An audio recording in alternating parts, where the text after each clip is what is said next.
E inscreva-se no retiro de casais que vai acontecer em setembro. Abra sua Bíblia, por favor.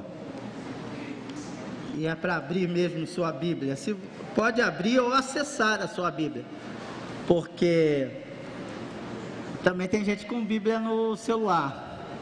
E se você não tem, já devia ter baixado. É de graça, nem precisa pagar. São várias versões da Bíblia. Tem gente, inclusive, que na hora do culto fala que está lendo a Bíblia e está com o celular, mas tomara que esteja lendo a Bíblia, né? Não tem como você controlar isso. Você pode abrir a sua Bíblia, por favor, no livro de o segundo livro das Crônicas, no capítulo 22. Essa mesma história está escrita no segundo livro de Reis, capítulo 11. Eu falei pela manhã aqui que era a história de uma rainha má e de uma princesa corajosa. Essa história está escrita aí, tanto no livro de 2 Crônicas, quanto no livro dos Reis. A rainha má e a princesa corajosa. Eu vou ler apenas um trecho, um pedaço só da história. Depois eu vou contar a história. E como fiz de manhã, quero destacar 4 pontos nessa história, só 4, para que eu e você entendamos essa história da rainha má e da princesa corajosa. Eu vou colocar os 2 textos aqui, primeiro 2 Crônicas 22, 11, segundo livro de Crônicas, verso 22, capítulo 22, verso 11, e segundo livro de Reis, a mesma história, capítulo 11, do versículo 2 em diante. Diz assim, a versão que eu tenho, a partir do versículo 12, do segundo livro de Crônicas, eu anotei, capítulo 22, versículos, eu vou começar o versículo 10. Vendo Atalia, mãe de Acasias, que seu filho era morto, levantou-se e destruiu toda a descendência real da casa de Judá. Mas Jeoseba, filha do rei, tomou a Joás, filho de Acasias, e o furtou dentre os filhos do rei, aos quais matavam, e o pôs em a sua ama numa câmara interior. Assim, Jeoseba, filho do rei Jeorão, mulher do sacerdote Joiada e irmã de Acasias, o escondeu deles. E ele ficou escondido. Joás ficou escondido 6 anos na casa de Deus. E Atalia reinou no país. Abaixe sua cabeça e ore comigo agora. Senhor, fala aos nossos corações, ensina-nos por meio dessa experiência registrada na Tua Palavra. É o que nós te pedimos, no nome santo de Jesus, amém. A rainha má você já viu, a rainha má se chamava Atalia. Para que todos nós entendamos, o povo de Israel tinha um grande rei. Todo mundo conhece o nome do grande rei do povo de Israel. Quem é? Davi. Davi é o grande rei. Antes de Davi, Saul é rei. Depois de Davi, o filho de Davi é rei, que se chama Salomão. Isso é o que nós temos na Bíblia de Reino Unido. Todo Israel, as 12 tribos de Israel, se uniam em torno desses 3 reis. 3 reis. O grande rei é Davi. E Davi recebeu uma promessa de Deus. A promessa de Deus que Deus fez a Davi está no livro de 2 Samuel, capítulo 7, versículo 16. A promessa de Deus a Davi é: toda a sua descendência, a sua descendência nunca mais vai acabar. Não vai ser destruída a sua descendência, Davi. Porque é da sua descendência que eu vou cumprir a promessa de resgatar uma vez por todas, não apenas Israel, mas todas as nações de todo o tempo, em todo o mundo. Vocês entenderam isso? Isso é fundamental que nós entendamos. Davi recebe uma promessa de Deus. Qual é a promessa? Que o descendente de Davi resgataria todo o mundo. E é por isso, e todo mundo conhece, música gospel todo mundo conhece, né? É muito interessante isso, até ajuda para a gente nessa hora. Quem não conhece a música lá do cego? O cego que vai gritar, Jesus, filho de Davi, tenha misericórdia de mim. Lá na época do Novo Testamento, mesmo as pessoas mais pobres, mais necessitadas, tinham a clareza dessa promessa que Deus fez muito antes. Mas essa promessa que Deus fez estava por um fio. Ia ser destruída por causa dessa rainha má. Qual é o nome da rainha má? Quem guardou? Atalia é o nome da rainha má. Por que ela ia ser destruída? Porque a descendência de Davi nunca mais seria destruída. E depois de Salomão, o reino se divide. Tem o reino do norte, que é as pessoas que se rebelam contra Salomão, e o reino do sul, que quem reina no reino do sul, obviamente, se a descendência de Davi é o filho de Salomão. Está claro isso para vocês? Roboão é o nome do cara aqui. Então, quantas dinastias tinha no reino do sul? Uma dinastia. Todos eram descendentes do rei Davi. No reino do norte não era gente do rei Davi. São 7 dinastias do lado de cá. E qual é o perigo? O perigo é que esse reino aqui vai se desenvolvendo longe de Deus. E você deve conhecer muito bem a história de Elias e os profetas de Baal. Não conhece? Todo mundo conhece? Já ouviu falar? Pelo menos já ouviu falar? O homem que ora lá, cai fogo do céu, destrói tudo. Elias está aqui no reino do norte.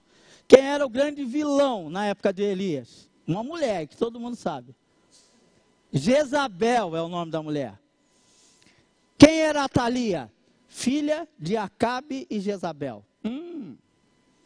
Então você já começa a entender alguma coisa da história. O grande vilão do reino do norte, o pior dos reis do reino do norte, se chamava Acabe. E a Jezabel queria acabar com o profeta, o maior profeta de Deus, no reino do norte. Vocês sabem da história, eles não conseguiram destruir Elias, ainda que ele tivesse medo dessa vilã Jezabel. Só que o que acontece? Nasce Atalia e eles têm uma ideia. Vamos fazer um acordo, vamos retornar e fazer um pacto político com o reino do sul. Como? Jeorão, um dos filhos descendentes de Davi, tem que se casar com alguém de cá. Adivinhem quem casa? Atalia. Atalia casa-se com Jeorão. Atalia vai se casar com Jeorão. Jeorão é rei. Então Atalia é rainha. Filha de Jezabel e Acabe. Rainha má. Má. Muito má. Má. Sabe alguém mau? É ela. Se você olhar depois, você trabalha de casa, você que não sabe o que ler durante a semana na Bíblia, você já tem pelo menos 2 textos bíblicos contando essa história aqui. Essa história é uma história incrível. Por quê? Porque havia uma promessa, guarda isso, havia uma promessa feita a Davi. A promessa que a descendência dele ia ser preservada. Por isso a gente chama Jesus de Messias. E uma malvada mulher do reino do norte se intromete aqui. E esses 2 aqui têm um filho chamado Acasias, filho de Atalia com Jeorão. Acasias morre. Quem deveria ficar no comando eram os filhos de Acasias. Só que o que fez Atalia? O texto está dizendo. Matou todos os filhos de Acasias. Para quê? Para ela ser a rainha.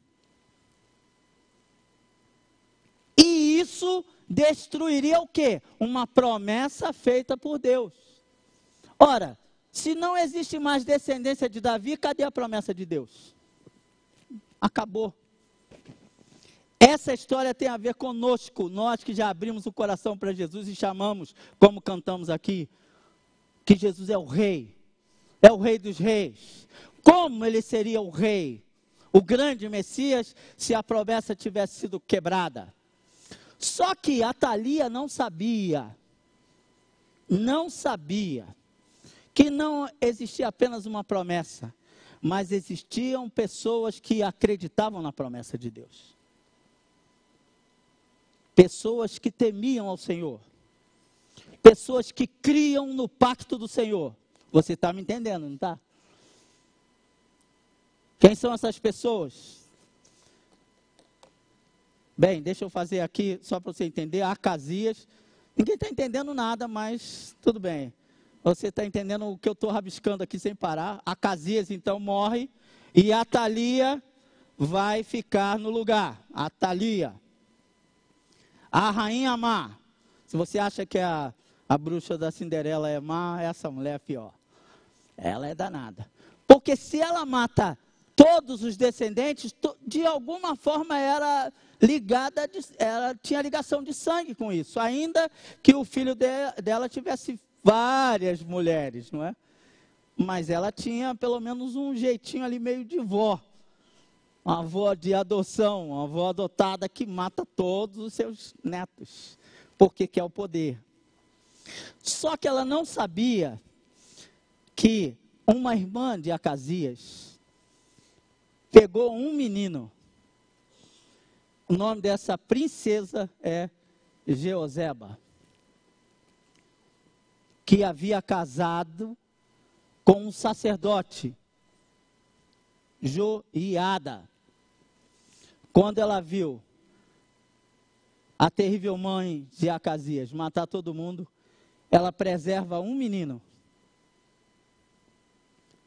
Joás, o rei mais novo do reino do sul. E Joás fica escondido pela tia durante 6 anos. E Joás é um bom rei enquanto vive o sacerdote Joiada. Quem educou esse menino? Jeoseba e Joiada. Quem é tio aqui? Levanta a mão. Quem é tio? Tem gente aqui que não é tio, é mesmo? É. Vocês não sabem a alegria que é ser tio. Eu sou tio de 9 sobrinhos. Fora os adotados. Coisa boa ser tio. Sensacional. E olha que exemplo de tia. Preserva o Joás e uma promessa é feita. Então você já entendeu essa história toda. E vamos tentar aprender alguma coisa que tem a ver com o nosso dia a dia. Eu gosto demais das Escrituras, da Palavra de Deus. Sabe por quê? Porque essas histórias não são apenas historinhas para a gente guardar o nome. Depois vão perguntar, fazer provinha para você. Quem é a rainha má? Quem é a princesa? Esses nomes esquisitos, não é? Mas algumas coisas a gente pode aprender com essa rainha má. E eu vou tentar compartilhar com você nessa noite. Vou diminuir aqui, senão não cabe a coroa da rainha.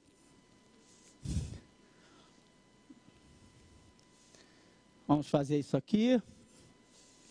Isso aqui eu vou botar reto. Aqui também, porque tem que caber a coroa aqui em cima. Tenham só um pouquinho de paciência, porque eu fico inventando moda, aí tem que explicar as coisas. Aqui, a coroa da rainha má. Sobrancelha para baixo. Dia da beleza aqui, vai.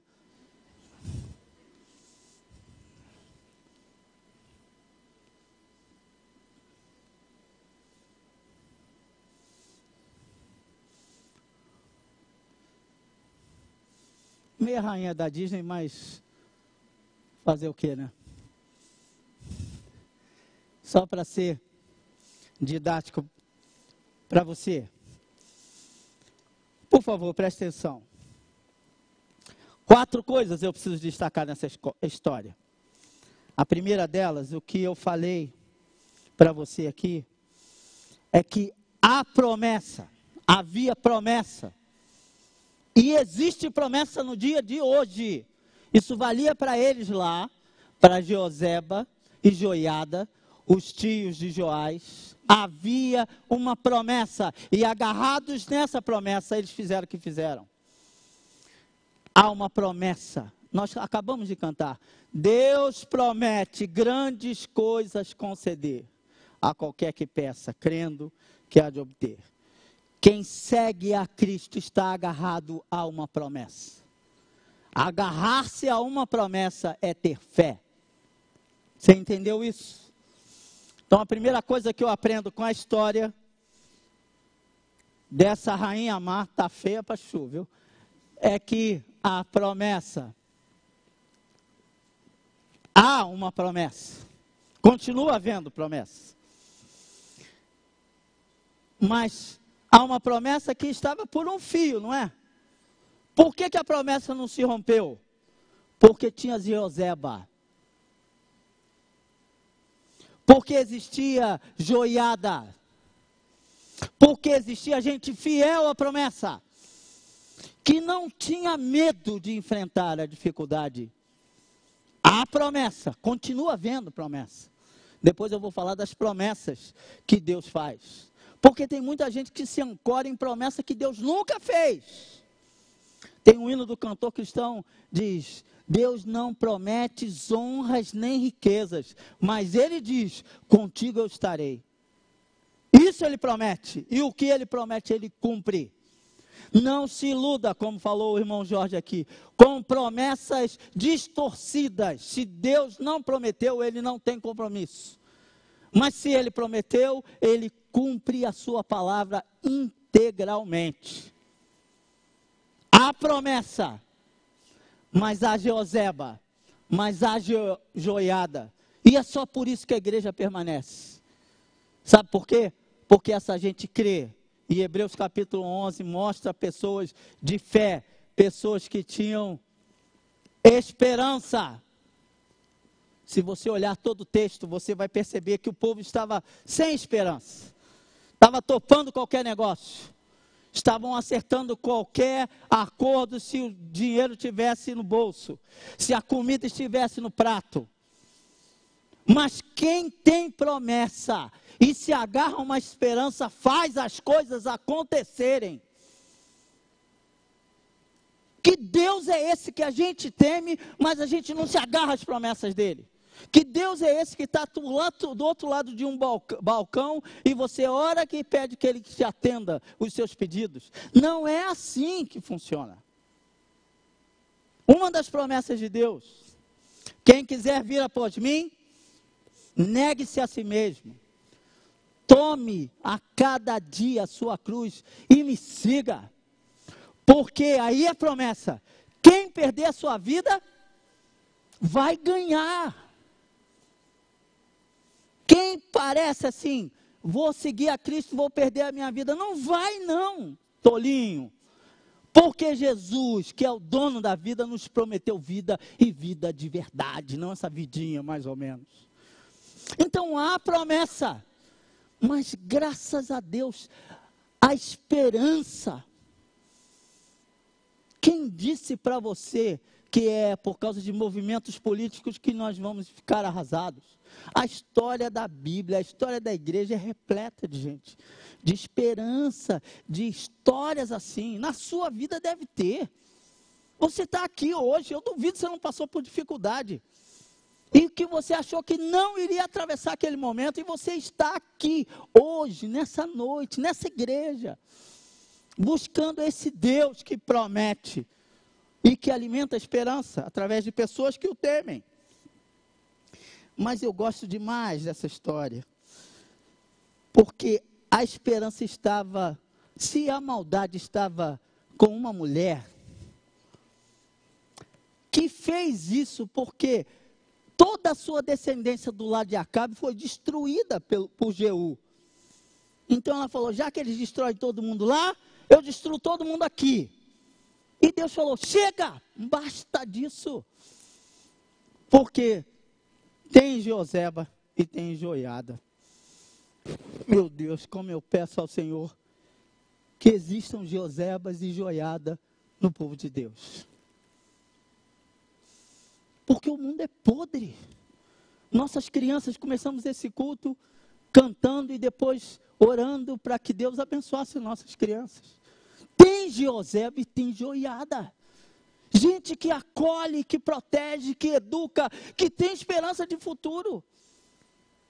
Gente que acredita, ainda que seja um menino de 1 ano, que era o caso do Joás. Só 1 ano, mas eu pego, eu guardo, eu educo, eu cuido, eu recupero, eu restauro, porque Deus fez promessa. Você está entendendo isso? A gente relaxa, a gente deixa. Deixa, o que eu vou fazer? A mulher é poderosa. O que eu vou fazer se o rei fez acordo? O que eu vou fazer se a política desse país? Sabe o que você vai fazer? Ter promessa, se agarrar na promessa, se agarrar na esperança. Porque Deus não muda. Nunca mudou e não vai mudar. Nós é que mudamos, nós é que falhamos, nós é que fraquejamos. Se você olhar, Joiada era um homem íntegro. Depois, Joás vai se perder, que Joiada morre. E sabe quem chama Joás para o caminho? O filho de Joiada. O texto bíblico tem um cuidado de dizer, enquanto Joiada viveu, Joás não desviou nem para a direita, nem para a esquerda. A liderança dessa igreja, a liderança das outras igrejas, o Brasil, a nossa cidade, o Estado, precisa de gente que seja de verdade, referência. Não tenha máscaras, seja real, mas a gente está engolindo politicamente correto e aí a gente não toma partido. Não é partido político, partido de Deus. E falar, isso está errado. Mas dói. Porque quando você fala, está errado, alguém chega para você e fala assim, quer ser o certinho do mundo. Todo mundo faz. Todo mundo quebra a cara. Mas eu peço muito a Deus que preserve Josebas e Joiadas no meio do seu povo. Vocês sabem onde eles esconderam Joás? No templo. Sabe por que esconderam lá? Porque o templo estava sendo corrompido e todo mundo estava adorando a Baal. Estava todo mundo na onda. Então essa história, eu acho que é a história que podia ser contada, só mudava os nomes. Podia ser contada no nosso mundo gospel, por exemplo. Podia ser tranquilamente contada no lugar no bairro que eu moro. Deixa para lá. Vamos ver como é que fica. Então eu aprendo que há uma promessa, que há uma esperança. E já que há uma esperança, aí sim, eu tenho uma vida de propósito, eu tenho uma meta, eu tenho um objetivo, eu tenho um norte, eu sei para onde eu estou indo. O pastor conta algumas vezes, e sempre que ele conta eu fico muito feliz, porque eu gosto mais da história da Alice. Eu trabalho com desenho para livros infantis, e a última vez que eu fui à Bienal, comprei 2 versões da história da Alice, por causa dos desenhos. Mas é óbvio que eu não fico só nas figurinhas, eu vou ler o texto. E tem uma que é deliciosa, que inclusive está no filme lá, que tem de Alice e o Chapeleiro. Que coisa interessante, quando a menina vai perguntar, qual é o caminho? E o gato vai falar para ela, ora, eu preciso saber para onde você vai. Ela falou, não, eu só quero saber o caminho para sair daqui. Ora, se você não sabe para onde vai, qualquer lugar serve. É o que a gente está vivendo. A gente não sabe para onde vai.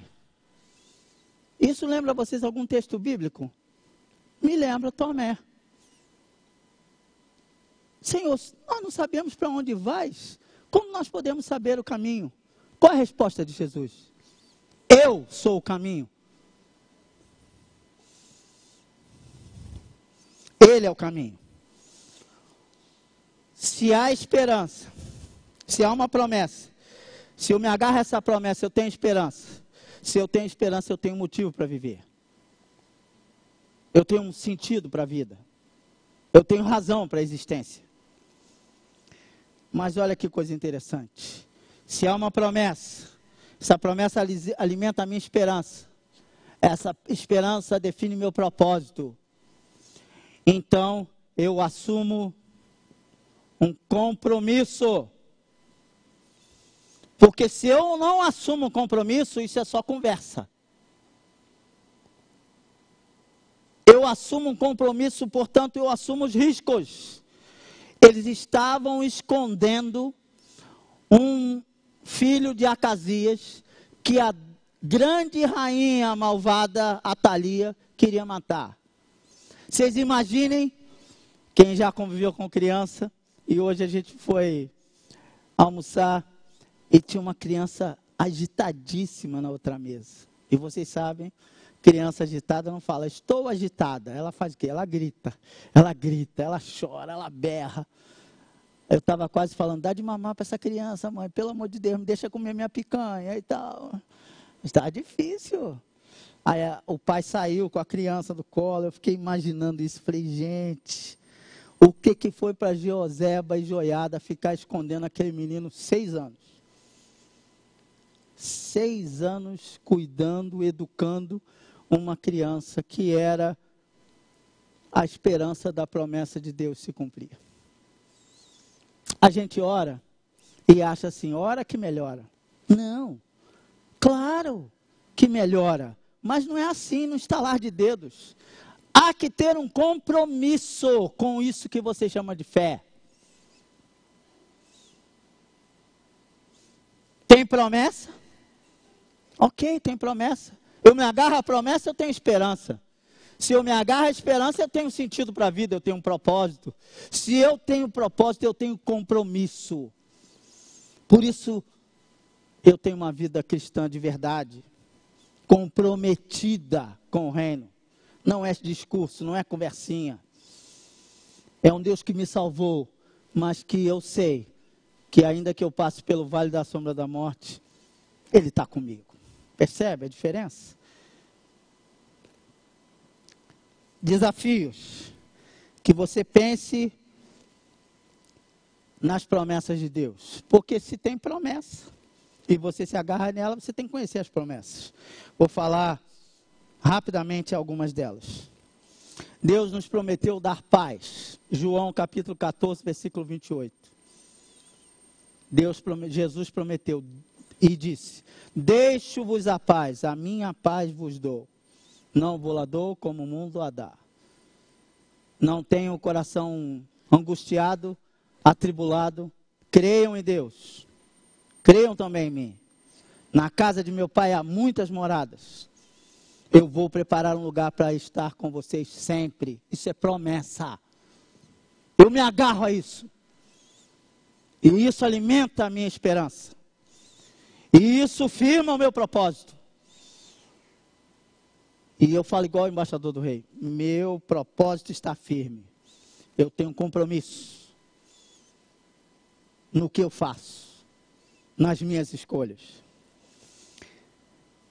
Outra promessa que Jesus fez, e você pode procurar na Bíblia e checar isso. Mateus 11, Jesus vai prometer, eu dou descanso para a alma de vocês. Você está angustiado?